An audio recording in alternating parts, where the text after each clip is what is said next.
This video is about the relationship between justice and the inherent violence of life. It's based on a piece I wrote last year. You can find the link in the description below. It seems to me that modern people are confused about this relationship. We don't have a clear position on it. And yet, the position one takes on this is, I believe, incredibly important. It could mean the difference between an ultimate negation and an ultimate affirmation of being.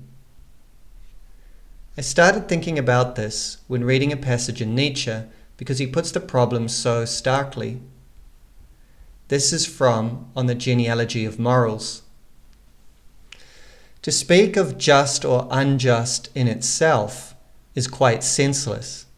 In itself, of course, no injury, assault, exploitation, destruction can be unjust, since life operates essentially, that is, in its basic functions, through injury, assault, exploitation, destruction, and simply cannot be thought of at all without this character. One must indeed grant something even more unpalatable, that from the highest biological standpoint, legal conditions can never be other than exceptional conditions, since they constitute a partial restriction of the will of life, which is bent upon power, and are subordinate to its total goal as a single means, namely, as a means of creating greater units of power. A legal order thought of as sovereign and universal, not as a means in the struggle between power complexes, but as a means of preventing all struggle in general, would be a principle hostile to life, an agent of the dissolution and destruction of man, an attempt to assassinate the future of man, a sign of weariness, a secret path to nothingness. As I suggested, the violence of life is something that most modern people have a very confused relationship to. I'm speaking here of basically non-religious people who hold more or less mainstream views. On the one hand, we have jettisoned the Christian conception of God and the supernatural, in which there is a different and a deeper reality not ruled by the principle of violence. But on the other hand, we have intensified the Christian concern for justice and equality to an unprecedented degree. We know the natural world is all there is, and that nature is red in tooth and claw, and yet we won't rest until violence and oppression are done away with completely. If we assume that life is good, then this presents a troubling contradiction. Yet, if we suspend this assumption, then, as Nietzsche implies, the call for absolute justice is ultimately a call for life's elimination. I've talked about justice and violence, but we might reframe this more generally as the tension between our ideals and what we are. By what we are, I don't mean what we happen to be just because we have not yet attained our ideals, but rather what we are essentially and ineluctably, what we cannot possibly avoid being. Whatever else we may be, we are at least living beings, a manifestation of life. Life predates upon other life, depends upon its injury and destruction. Of course, life also depends upon cooperation. Aside from examples of mutually beneficial symbiosis, we can see this within an individual organism. If a body was ruled by competition, it could not cohere. And this is Nietzsche's point about justice being needed within units of power. Yet even within a body, cells are constantly dying and being replaced, and are often actively killed if they present a threat to the body as a whole. We might also think of ecosystems, which we could characterize as cooperative, in the sense that the species all need each other. But we could also characterize them as violently competitive, in that much of that mutual need is of predators for prey, and because the finely tuned balance of the system is arrived at via the brutal process of evolution, survival of the fittest. So if we cannot say that life as we know it is reducible to violence, nevertheless we must admit that aggressive violence is an irreducible aspect of life without which it could not and would not exist. But if violence is constitutive of our being, then it's schizophrenic to be universally opposed to it, that is, when it's not simply suicidal.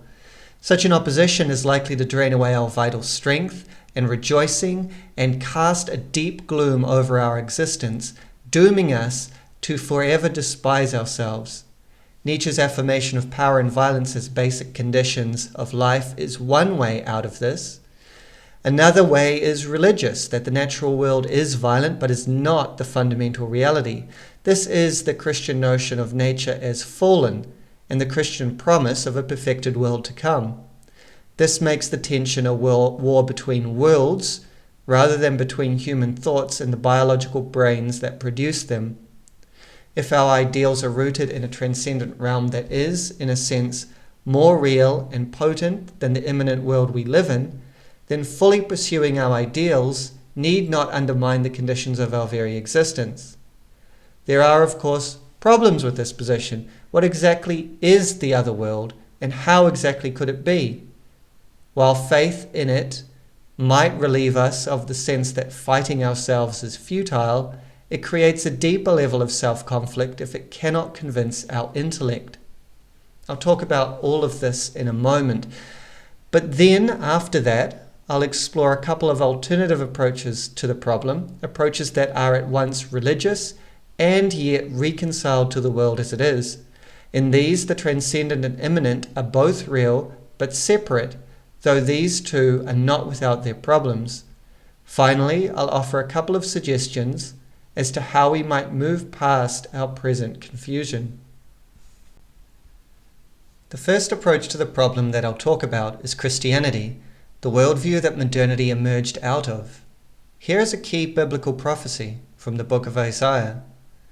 The wolf shall dwell with the lamb, and the leopard shall lie down with the young goat, and the calf and the lion and the fattened calf together, and a little child shall lead them. They shall not hurt or destroy in all my holy mountain, for the earth shall be full of the knowledge of the Lord, as the waters cover the sea. There is something beautiful in this image of final peace and harmony. The Christian story goes like this. The world was made perfect from absolute love, but due to the willful disobedience of its most significant creature, it fell from this original perfection. God in his love will one day restore it, and it will have no more evil or suffering. Therefore, the world of violence we now behold is a temporary perversion of its true nature. Renunciation of violence in the world as it is may lead to our demise, but this is no matter, for the true life and the true world is to come. The story of Jesus encapsulates this. Renouncing violence, he was crucified, but then rose again glorious in a perfected body, the very substance of the world to come. In his book, The Doors of the Sea, David Bentley Hart writes powerfully about these two worlds, or these two modes of the one world. He says, the Christian should see two realities at once, one world, as it were, within another. One, the world as we all know it, in all its beauty and terror, grandeur and dreariness, delight and anguish. And the other, the world in its first and ultimate truth, not simply nature, but creation, an endless sea of glory, radiant with the beauty of God in every part, innocent of all violence. To see in this way is to rejoice and mourn at once, to regard the world as a mirror of infinite beauty, but as glimpsed through the veil of death. It is to see creation in chains, but beautiful as in the beginning of days. He supports this account with the insight of Dostoevsky, whose character, Zosima the Elder, sees this divinized world, and with the testimony of real saints and mystics. Personally, I am willing to credit these experiences. I don't assume they are simply delusions. They may be revealing some real aspect of being, and yet, not having had these experiences, I am at a loss as to how the deeper and more glorious world relates to the world that we know. In the world that we know, the lion predates, is in fact defined by its predation, not only in popular imagination, but in the evolutionary necessity for its particular shape, speed, sharpness of teeth, etc. The lion is a lion precisely because of its violence. It seems that for the lion to lie down with the lamb or calf, it would not be a lion at all. Likewise, the human being, truly free of violence, may not be a human being. The problem of how God's glorious creation relates to fallen nature is magnified by the myth of the fall itself. At one point, creation was perfect, and then it was corrupted. But we don't have any knowledge of this prior world, not in the earliest days of humanity, of our earth, or of the universe itself. The very laws of physics guarantee destruction and decay. There is no continuity in time as we know it with this prelapsarian paradise. This gives rise to ideas about a different kind of relationship between time and eternity, or fallen and divine time. But what does any of this mean exactly? The time of our ordinary experience is ontologically baffling enough. Actually, time is a good thing to focus on, because as far as our experience is concerned, time and death are intertwined, just as we are shaped and defined by time. The mystic insight opened up by burning love and asceticism may reveal an aspect of reality the rest of us, blinded by our fallen natures, cannot comprehend, the glorious eclipsed essence of our presently violent world. This conception ennobles the natural world without affirming her violence. This is a theme I explored more fully in my video on Christ and Kali.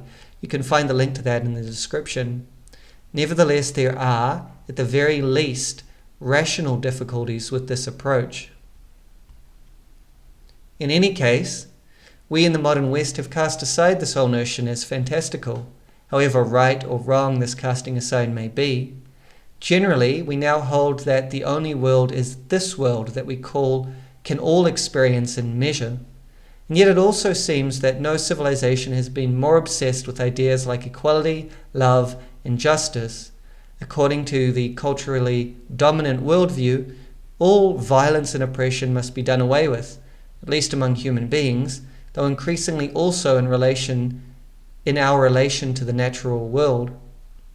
Ironically, it may be that this very sentimentalism is a luxury afforded by our incredibly effective domination of the natural world, with the material abundance and security resulting from technology. The struggle for existence against each other and against nature itself seems now less desperate, maybe even dispensable, despite the fact that the situation only comes about due to our power. Because of our power, we can afford to be soft. Yet, to what end? The Christian could say, for the sake of the world to come. We non-Christians and post-Christians, we cannot. Let's take a charitable approach to the implicit, culturally dominant worldview and say that the aim is to establish justice as far as it can be established, without undermining life itself. In this case, we will have a world where justice flourishes, relatively speaking, while accepting that injustice must tragically continue to range in the animal kingdom, in the fact of human mortality, and in all the ineradicable inequalities between people, and in all our embarrassing, archaic urges to domination, urges which we will appropriately channel, of course, where we cannot remove. Still, even given this charitable interpretation, the question must be asked, where does this passion for justice and this deep discomfort with violence come from? Ontologically, are we more than mere life or mere matter after all? If not, why not just dismiss this obsession as a curious self-delusion? The status quo worldview about this is incoherent, and so it seems it must lurch into either Nietzschean life affirmation with all its violence, or into life denial. As it hovers between these, it seems to me that it is often nothing but ressentiment, the resentful protest of weakness against strength, the progressive undermining of the conditions of flourishing life by those too cowardly even to end it at once. There is a strand of the modern worldview that seems to escape this dilemma, however. One way to articulate this would be, there is only this world, yet we and our ideals are the unfolding or fulfillment of this world. Before humanity, nature needed to subsist by violence, but now that we have arisen, the intelligence that lay latent in nature is coming to conscious fruition. With this intelligence, using its tools and in its image, we can remake ourselves in the world. For example, using technology, we can extend our lifespan, perhaps indefinitely.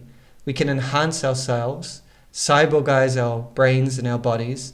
We can hack our DNA and that of other creatures, perhaps to finally excise our lingering aggression, perhaps to remove predation from the natural world. We can live in virtual worlds that are far more interesting and do far less harm. At the extreme end of this aspiration, perhaps our minds can merge, the destructive ego, gone forever, finally, harmoniously, one. I will call this strand of the modern world transhumanism. I say that it is just a strand because it still makes most people somewhat uncomfortable, and I feel like most wouldn't consciously go along with it, though history is certainly tending in its direction. Obviously, enhancement by technology needn't be wedded to an attempt to constrain or eliminate violence.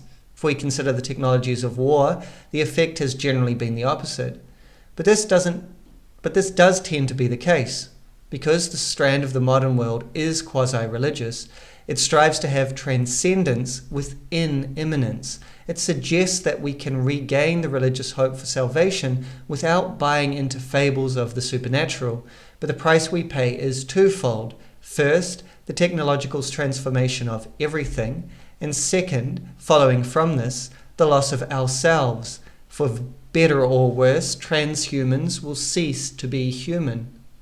And finally, after all this effort, the project will necessarily fail. We cannot rewrite the laws of physics, at least. We will be left with a compromise, like the more tepid status quo referred to above. Perhaps at best, one vast hive mind will subsist, lost in its own virtual world, sustained by some solar-powered sprawl of servers entwined with residual human brain tissue. Still, violence will be constitutive of existence, though an existence now extremely distant for this one mind. Nietzsche would despise all this.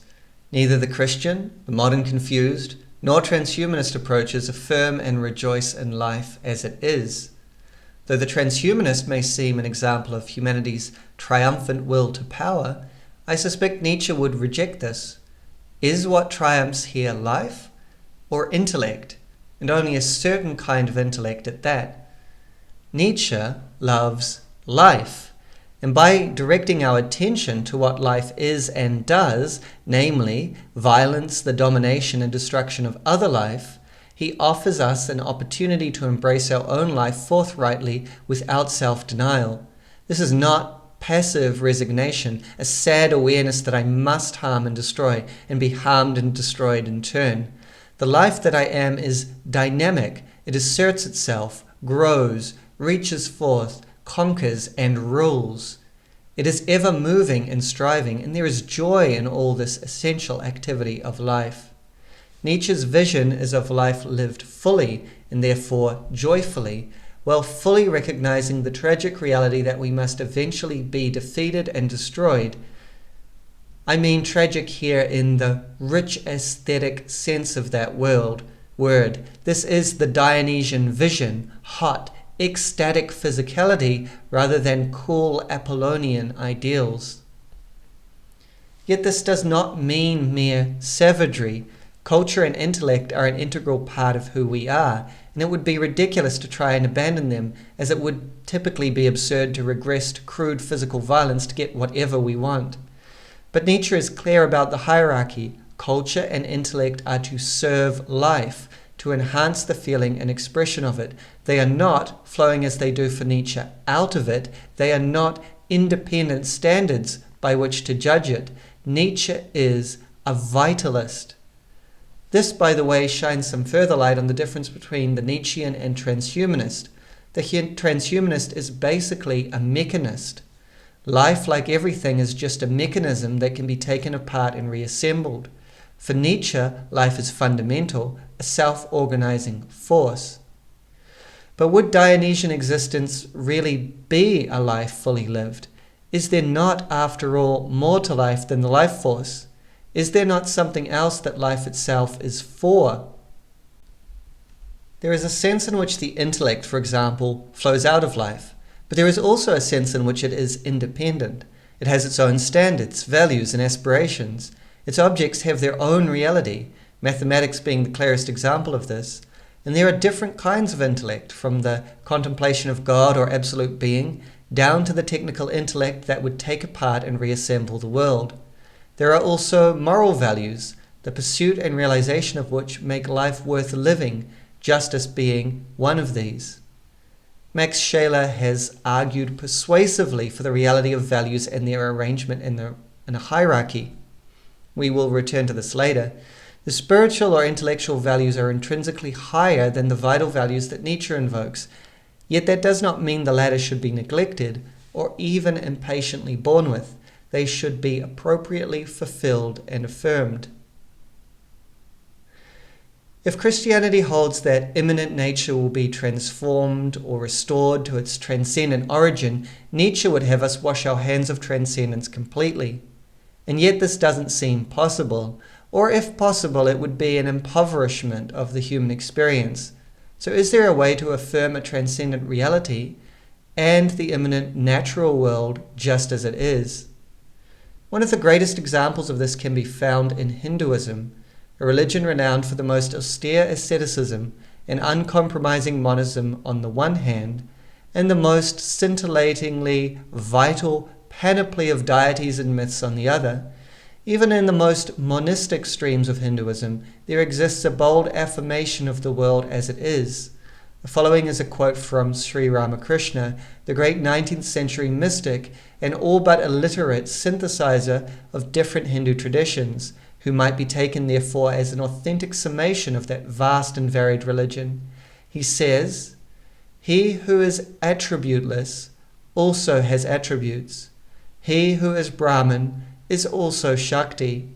When thought of as inactive, he is called Brahman, and when thought of as the creator, preserver, and destroyer, he is called the primordial energy, Kali. Brahman and Shakti are identical, like fire and its power to burn." Sri Ramakrishna's goal was clear: liberation from the relative world, realization of God, moksha. He pursued this with single-minded intensity and never ceased spurring his disciples to do the same. Renounce everything and seek God alone, he taught, was the one all-essential message of the Bhagavad Gita.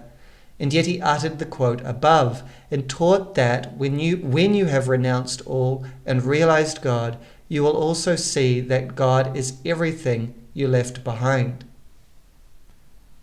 The Hindu cosmos is vast in time and endlessly cyclical. After the universe is destroyed, it arises again. There is no final salvation in time, no abrupt fall and definitive restoration. To attain moksha is, in a sense, to step completely out of time. The universe exists in time, Brahman does not. There is no sense in the material world being redeemed from violence and suffering. These realities are constitutive of it. And yet it is not all there is. There is also, at the heart of this world, the transcendent being that ceaselessly gives rise to it, to whom it is possible to relate and ultimately to realize your identity with. Here's Sri Ramakrishna again. The Divine Mother is full of bliss. Creation, preservation, and destruction are the waves of her sportive pleasure. Why does Brahman, the supreme and only being, as Shakti, ceaselessly give rise to this relative universe? The Hindu answer is lila, God's divine play. This world with all its beauty and tragedy is God's self-enjoyment, Shakti realizing all her myriad possibilities, the bliss of her creative self-expression. But is that fair, we might ask? It is we who have to suffer for her enjoyment. Yet the Hindu reply is perfectly self-consistent. You are her. You who think you are, is only her playful self-delusion. The basis of reality is bliss. In Hinduism, God is conceived of as Sat Chit Ananda, limitless being, consciousness, and bliss. And as far as the relative world is involved in this bliss, the violence of life is essential. This Hindu vision of the cosmos is sublime. It is, in all its beauty and terror, God's blissful self-expression. Yet there is something lacking in this vision, something of the dignity of human being, something of love. The 20th century French philosopher and mystic Simone Weil had a view that is quite similar and yet different. Here are a couple of quotes from her collection of aphorisms, Gravity and Grace. Necessity is the screen set between God and us so that we can be. Limitation is the evidence that God loves us. In accord with the Hindu position, she held that the universe is exactly as it should be. But as these quotes suggest, God's motive for creating it is somewhat different. In her view, God, who is infinite in all, lovingly sacrifices himself, limits and reduces himself to create a space for us to be. There is a similar idea, I believe, in mystical Judaism. As Weil explains, God could only create by hiding himself, otherwise there would be nothing but himself.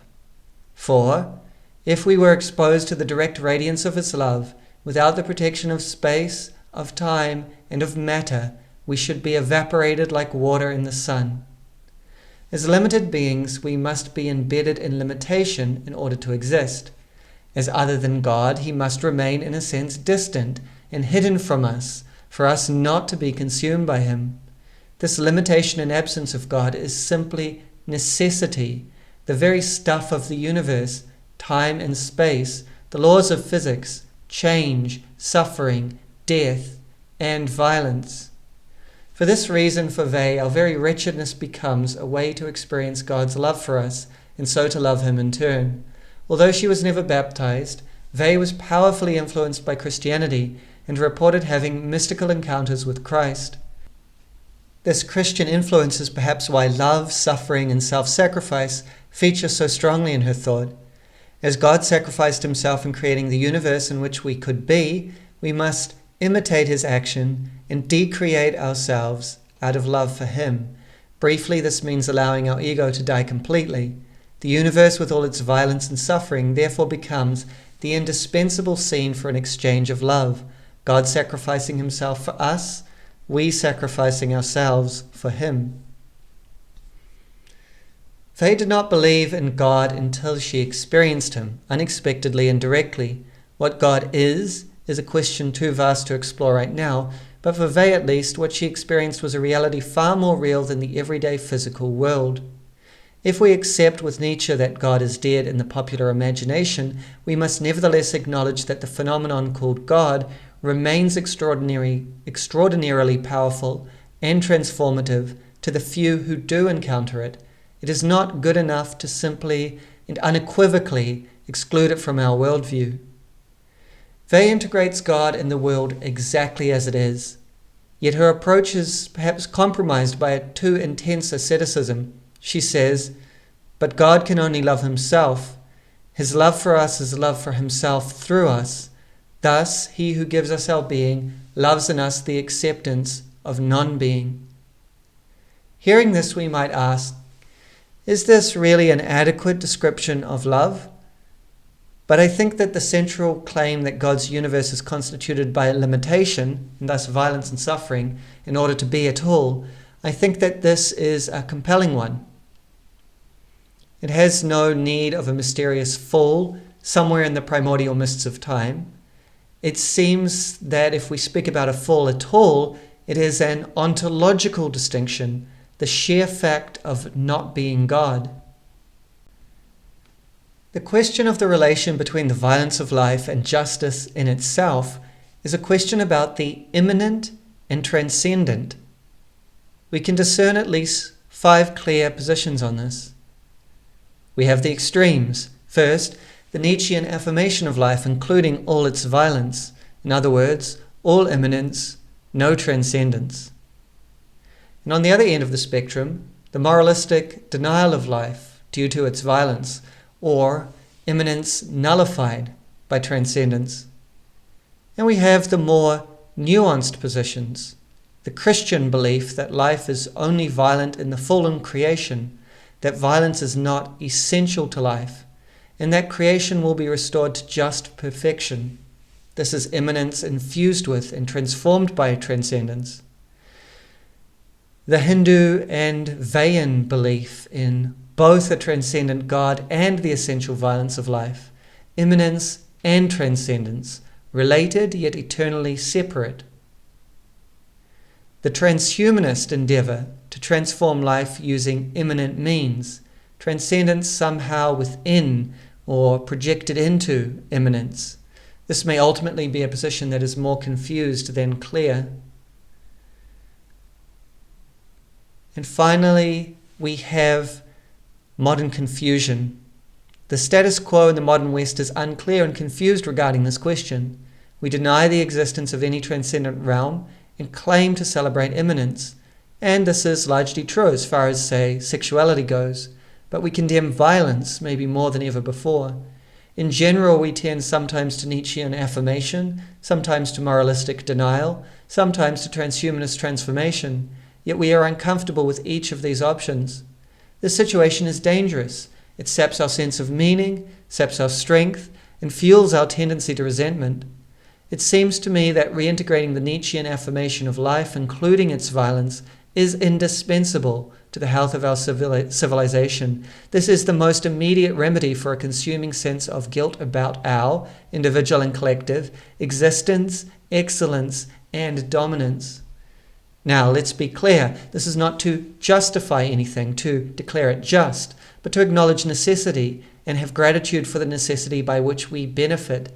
Attempts to justify invasions, colonizations, etc., in the sense of pretending that they were inspired by impartial moral principles are lame and can be just as repugnant as a consuming guilt. The honest will to expand and rule, the honest joy in conquest, these are not in themselves repugnant. These are as natural as the desire for food and the pleasure of eating. Note that I'm not suggesting there is nothing higher than these vital pleasures and desires, just that they must be affirmed on their own level as the indispensable precondition for existing and thriving in the world that we find ourselves in. They may perhaps be limited and channeled by a higher realm of values, but I'm suspicious of anyone who preaches these higher values without having passed through the lower and without acknowledging a lower. Such a person is either simply preaching resentment or too unintegrated to be a reliable model or teacher. For my part, I do think there are higher levels. Scheler's hierarchy of values is a good way of picturing this. The lower levels are best pursued in the context of the higher, though that doesn't mean they are simply reducible to the higher. Utility is for the sake of pleasure, but it may be uncoupled from it and be pursued absurdly for its own sake. Likewise, pleasure is most valuable in the context of vital values. Eating good food is conducive to health, and the pleasure of eating is best savoured by the healthy. But the pleasure of eating pursued single-mindedly without regard to health is likely to ruin health. Likewise, the vital should be oriented to the spiritual or intellectual. For what is all the strength and health and power to be used? In what way is it to be exercised? Power pursued solely for its own sake is as toxic as pleasure pursued solely for its own sake. And it's here that I part ways with Nietzsche. Now, about this hierarchy of values by Max Scheler, I have recently made a video about this, which I'll include a link to in the description. Now, the pursuit of higher levels of value doesn't abolish the lower levels. The question is not if we kill and dominate, but how, within what limits, and to what ends.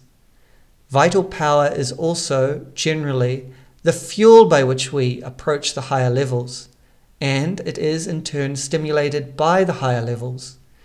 The pursuit of beauty, truth, and justice can give us amazing vital strength.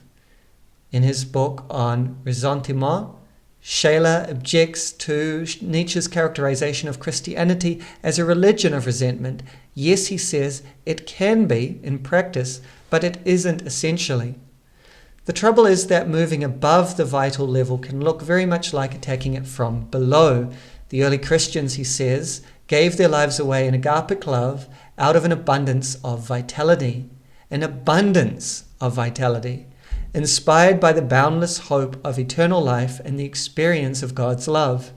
They were stronger than the merely strong, the ones who, though powerful, must still always defend themselves. This is a very different phenomenon than that of resentfully railing against a power and strength one is not capable of. To me, at least, this is all very instructive. We can affirm each level of value while ever striving higher. The highest level, the absolute, the holy, returns us to our basic problem of how the transcendent and immanent relate. If we posit an absolute God, what becomes of this relative world? Is it a mistake to be abolished, or a fallen reality to be restored? Does it serve some greater purpose, or is it valuable in itself? The Christian story of fall and restoration is the most beautiful and compelling to me, to a point. Even if we strip off the fall aspect, we could say, for example, that it is a metaphor for God's intention for creation. Even if we strip this away, we still have the apparently insuperable difficulty of imagining a world that is ours without obeying the most basic laws of ours. It doesn't matter if the perfect world once existed or will exist in the future or somehow exists at a deeper level right now. How can we genuinely and consistently imagine any physical world of which change and destruction are not constitutive? Everything appears to be interwoven: life and death, joy and suffering, identity and change. In this respect, the Hindu approach resonates more with me. The universe must be just as it is, and is valuable as such. It is an expression of God's innate creativity, as lower values gain their full meaning in light of the higher. Weil supplements this approach by bringing it more in line with the Western emphasis on agapic, on self-giving love. More than merely God's creative self-expression, it is his sacrificial self-limiting so that beings other than him can be. The blind and unchangeable necessity of the universe then becomes a sign of God's love for us, and our amor fati, our love of fate or of this necessity, becomes love of him. The problem with this view, I think, is that the universe that we know through science isn't utterly ruled by blind necessity. There is a basic, irreducible randomness in the quantum realm, and a curious enmeshment of it with observers. This in itself perhaps doesn't prove too much, but if we credit the consensus of human experience to date, that magic and miracles are somehow real, then the picture changes dramatically. Then it seems that the physical world on the human level can be directly altered by the spiritual. This is, of course, the central claim of Christianity. A human body, completely devoid of life, came alive again. The work of Rupert Sheldrake suggests that nature operates by habits rather than laws, and that the so-called laws of nature can change. Similarly, the Christian Hermeticist Valentine Tomberg claimed in his Meditations on the Tarot that the law of the struggle for existence that Darwin observed in the domain of biology will one day cede its place to the law of cooperation for existence, which exists already in the cooperation of flowering plants and bees, in the cooperation of different cells in an organism, and in cooperation in the human social organism. This will be because the new law, i.e. a profound change in the psychic and physical structure of beings, will replace the old law, firstly in consciousness, then in desires and affections, then lastly in the organic structure of beings. For Tomberg, this is achieved spiritually, through the real power of self-sacrificial love. And again, there is an abundance of at least anecdotal evidence for this in the stories of saints and holy men, some of whom have lived very recently. However, this result is not achieved by the clever technological manipulation of the existing world, which is the modus operandi of transhumanism. I believe this latter approach is a temptation we must discard. Perhaps the natural world can be fundamentally redeemed and transformed by the transcendent, working via the sacred magic of agape, but this can never be accomplished by willful human engineering. In striving to have transcendence totally within the bounds of immanence, transhumanism may just be an intensification of the basic confusion that underlies our modern worldview. It would do boldly what we now do falteringly. So where does this leave us? without total clarity perhaps, yet perhaps with a bit more than before. In the only world we know, life and violence are inseparably intertwined. Unqualified justice in itself is indeed hostile to life, and yet at the same time, justice is one of those values that human life is valuable for. While Nietzsche notes that justice can help to make overall units of power more powerful, it is also true that justice is intrinsically valuable, and more deeply so than mere power. Individually and collectively, we unjustly subjugate the world around us in order to practice it. We must look at this truth squarely and embrace it. To neglect this easily becomes neurotic self-denial and resentment. Now, much could be said regarding precisely what justice is and is not. I have ignored this question here in order to pursue the larger one about the relation between spiritual and vital values in general. Nietzsche provides an antidote for resentment and neurotic self-denial. Just reading him can help us feel the power and exaltation of the life we are, but we mustn't go too far. Scheler reminds us of the whole hierarchy of values and how they relate to each other. As far as a worldview around this goes, I'm most aligned with Ramakrishna and Weil, perhaps some strange synthesis of the two, that we can affirm transcendent reality with its utmost value and the imperfect world we live in. Crucially, in both these cases, the world is affirmed in the light of the utmost value of the transcendent. There are hints here and there that matter can be transformed by spirit, in isolated cases, temporarily, if not unto eternal and universal paradise. If this world really can be perfected by the divine, it would seem our affirmation of the violence of life, while vitally necessary now, must remain ultimately provisional. Regardless, we must live fully human lives without undermining life or attempting to impose paradise. We must remain open to what is above us